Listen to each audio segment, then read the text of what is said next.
রাজ্যের কর্মশ্রী এবার মহাত্মাশ্রী। মুখ্যমন্ত্রীর ঘোষণা মতো কর্মশ্রীর নাম বদল। কর্মশ্রী প্রকল্পের নাম বদলের নির্দেশিকা পঞ্চায়েত দপ্তরের। 100 দিনের কাজে গান্ধীজির পরিবর্তে রাম নাম। লোকসভায় বিল পাসের দিনই সরব হন মুখ্যমন্ত্রী। রাজ্যের কর্মশ্রী প্রকল্পের নাম হবে গান্ধীজির নামে। বৃহস্পতিবারই বাণিজ্য সম্মেলনে ঘোষণা মুখ্যমন্ত্রীর। We have started Karmosri project.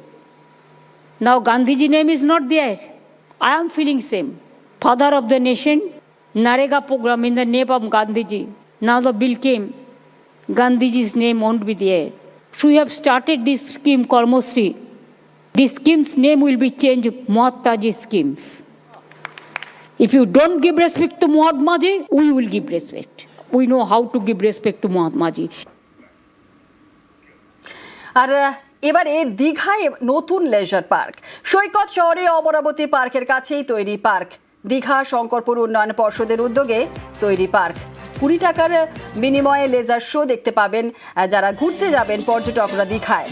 Pankaj রয়েছে আরো বিস্তারিত বলবে। পঙ্কজ, একেবারে সৈকত সরণি দীঘায় একটি বাড়তি পাওনা, যেখানে ক্রিসমাস ডে আগে এবং যে নববর্ষের আগে যেখানে দেখা গেল যে লেজার পার্ক, সেই লেজার পার্ক দীঘা অমরাবতী পার্কের ঠিক পিছন সাইডে যেখানে কাজলা দিঘিতে রয়েছে এই লেজার পার্ক। দীঘা শঙ্করপুর উন্নয়ন পর্ষদের দ্বারা তৈরি সেই লেজার পার্ক ইতিমধ্যে কিন্তু ওপেন খোলা হয়ে গেছে। এক্ষেত্রে লেজার পার্কে যেমন পর্যটকরা যেমন সমুদ্র দেখবে, পাশাপাশি তারা রাত্রে একেবারে মনোরম আলো রোশনা, যেখানে মিউজিকের তালে তালে মিউজিকের তালে যেখানে লাইটিং এবং জলের ফোয়ারা রয়েছে, সেক্ষেত্রে বাচ্চাদের একটা বাড়তি পাওনা, যেখানে সমুদ্রের শান পাশাপাশি রাত্রে এসে কিন্তু যেখানে বাচ্চারা তারা কিন্তু উপভোগ করবে মনোরম দৃশ্য। এবং এই লেজার পার্ক দীঘা শঙ্করপুর উন্নয়ন পর্ষদের দ্বারা তৈরি হয়েছে, যেক্ষেত্রে ডিসেম্বর মাস এবং নববর্ষ। একেবারে ধন্যবাদ। আমার নাম মধুমিতা দাস। পার্কে এসেছেন বাচ্চা নিয়ে, কেমন লাগছে লেজার পার্ক? ভালো লাগছে।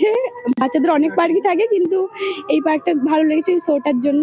খুব সুন্দর লেগেছে। প্রথম গানটা তো অসাধারণ লেগেছে। ইন্ডিয়ার নিয়ে চলছে, খুব সুন্দর লেগেছে। ভালো। পাড়ার সমাধানে অভিযোগে সমস্যার সমাধান। গোয়ালপুকুরের এক গ্রামের 3টি সমস্যার সমাধান। কি কি সমস্যা ছিল এবং কিভাবে এবার সমাধান হলো, চঞ্চল রয়েছে আমাদের প্রতিনিধি, আরো বিস্তারিত বলবে। চঞ্চল,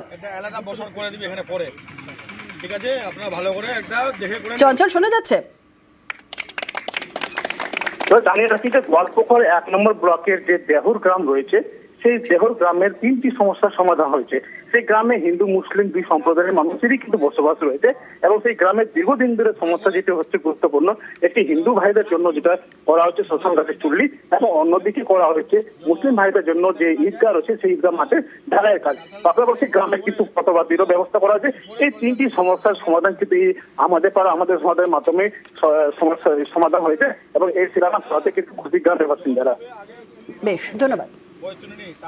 যে 10 লক্ষ টাকা আমাদের পাড়া আমাদের সমাধান থেকে স্কিম ধরেছিল যে প্রত্যেকটা বুথে 10 লক্ষ করে টাকা দেওয়া যাবে, সেই টাকার উপরে 3খানা সাধারণ লোকের পাড়া লোকের সমাধান হচ্ছে। চুল্লি করেছে যেটা শ্মশানে আমাদের, আর একটা ঈদগাহাতে সাধারণ লোক যে বছরে 2বার নামাজ পড়তে যায় সেটা পিজিসি ঢালাই ওখানে ধরেছে, যেটা আমরা চাটাল বলি আর কি। ওখানে সোলার লাইটও ধরা গেছে। গ্রামের মানুষ অনেক খুশি।